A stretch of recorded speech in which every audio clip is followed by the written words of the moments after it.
No real change yet in the positions of the Syrian regime or the opposition delegations in Geneva for the Syria peace talks. That's according to joint UN Arab League envoy Lakhdar Brahimi, who held a press conference on Thursday after another long day of talks. Now, Mr. Brahimi talked extensively about the situation in Homs and talked about how upsetting it was that aid still wasn't able to be delivered to residents suffering in Homs. He said that although it was upsetting that negotiations were still ongoing to try to give relief to those people inside Homs, which has been besieged for 600 days. He also talked during this press conference about how some food packets, about 600, had reached residents of the Yarmouk Palestinian refugee camp, where reports of starvation had been emerging in recent weeks. Now, also on Thursday, an extensive report by Human Rights Watch alleges that the Syrian government demolished thousands of homes unlawfully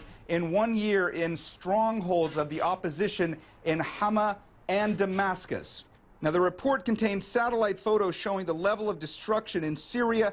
This first shot from February of last year, it shows dozens of high-rise residential and commercial buildings in the Meza area, a suburb of Damascus. Here's the same area in July of 2013.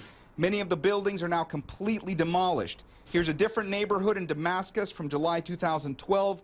Look closely and you can see a 6-story residential building is on fire, likely from artillery shelling. Now, the same area from September 2012. Again, many of the buildings now leveled by explosions.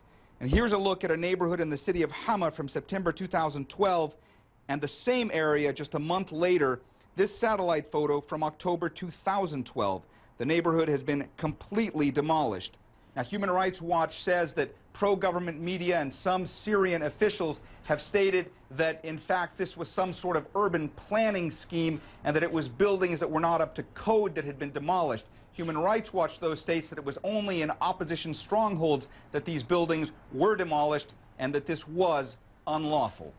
Mohammed Jamjoom, CNN, Beirut.